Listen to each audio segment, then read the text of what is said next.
What are we collecting data for? Are we collecting data to justify the funding? Are we collating the data because it's a study of us? Are we being studied?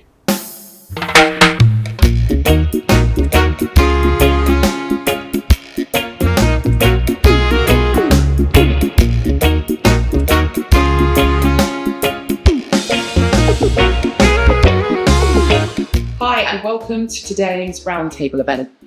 Today we're bringing community leaders who work in mental health together for vital conversations which we hope will not only provide education and awareness of mental health within the community, but will also go towards advocating for systems change. We really hope you like it.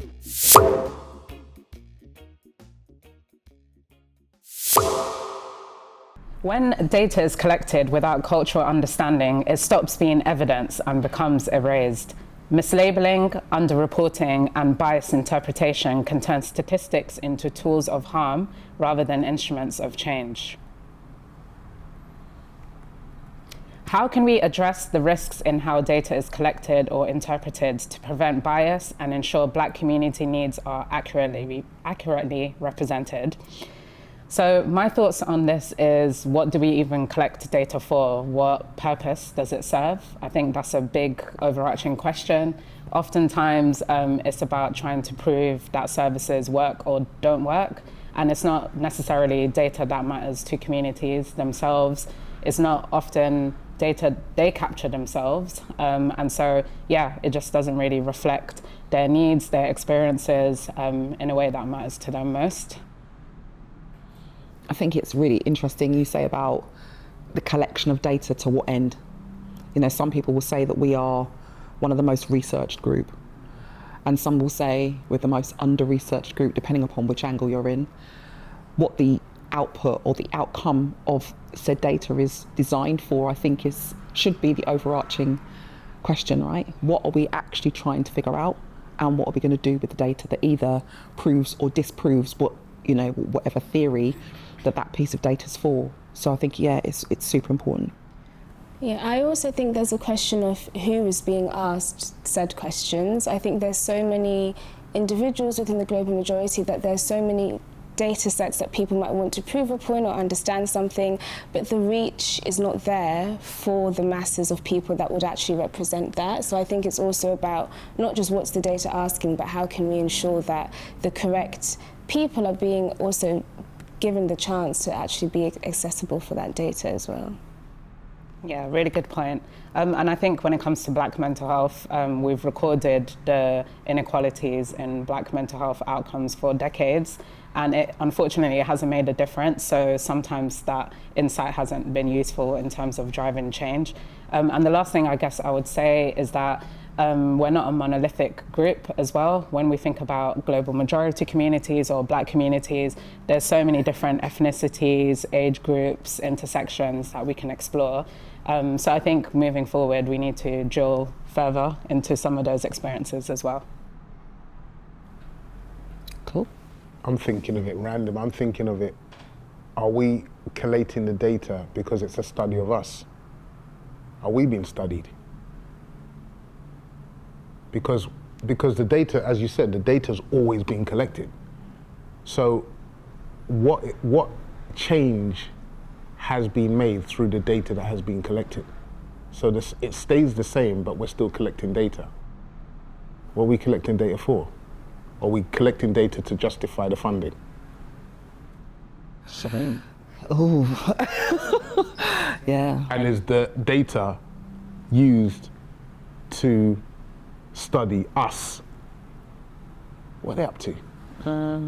What are they thinking? But this is what makes me think when co-production is important, because I think we forget that so many individuals that are within services, in communities, have the ability to forefront and run data sets and know what actually needs to be researched. I think if we're thinking in a position that it has to be them or whoever it is that is collecting this data, that's when we are lacking a responsibility as people within the mental health sector, that we need to be able to do that work for ourselves and say to those within our communities and in our services, our members, and say, what is it that you think needs to be tracked? Because the people that have been through the systems are the people that know exactly the questions they have been asked, but also what needs to change. So I think it's a responsibility for us to also look at that data, analyse that data, and know how we can bring forth the change instead of feeling like we're mercy to data that's taken all the time. We have the responsibility to also do something with it. I agree with you, because I think, like what we were all saying, this has been done from time and time and time again, and the results are still the same. It becomes like a tick box exercise. So when we go and collect this data, people just go, the same stuff is going to come out. The new different things, the nuances, are not going to be discussed. So there's a really need for being very responsible, when we're collecting that data, giving the feedback, telling people what it is, that we're looking for and whether they are in alignment with it. That's when you start getting the truth out of people, because if we just say, we are getting this and you're using the same old operating system to get that data, you're just going to get the same results and it won't move anyway. People just think, we're just another number, just going to take it and leave it. There's no change. Yeah, one of the dangers I also think about is how sometimes some of these statistics can be used against us. So to say, Black people are more likely to deal with severe mental illness, well, that's another reason why we shouldn't be considered as like humans in the mental health system and stuff like that. So it can in some ways be used as like a force for perpetuating systemic racism as well. So there's that side of it as well. I think that's worth considering. That's deep. Yeah, weaponization. But I think if we go back to like COVID, and figuring out how best to communicate with our own community, that was important. Not everybody was privy to adverts online or using social media very well, and there was a lot of misinformation because of the way in which we assimilate information. So to understand how best our community would pick up on data or information that's integral to our health is also super important. So it goes back to my point earlier on about what kind of data and why are we collecting it, to what end, because if it benefits our community, then we need and should be. But to your point, if it's being weaponized against us, then there is a problem. So the question then, okay, so we know that we could go across the UK, go across London, and the same answers we get in Hackney are the same answers we're going to get in Brixton, or in Tottenham, or in Brent. So why do we spend so much time collecting information when we already know the answers? Why? Surely that those funds should be repurposed in solving a lot of the problems that we know that our communities face, rather than year upon year research. Yeah. Yeah, somebody put it really well to me recently, so I won't claim credit for this, but they said we should be like measuring and gathering data to improve, not to prove, right? So the circumstances in which our communities live in changes all the time. So if we want to keep our services relevant, we want to improve, so that's why data is useful as well. But it shouldn't be about like proving something works to funders. So yeah, I thought it was a great kind of way to shift mindsets, really. I think the other problem that we've got with data is that often you hear about these institutes or academia doing research. Well, the system doesn't even know that research is going on. So there's definitely a bridge between the research that is being done and the system. And actually, when they say evidence-based practice, it being based on some of that research, but there doesn't seem to be those two parties actually talking enough to each other to actually affect any change. So there's no point in getting our community involved if the system itself and the way that it uses data isn't happening, because then we're just asking people to get involved in a system that doesn't work anyway, and then almost like giving them hope, and then nothing changes with the new data.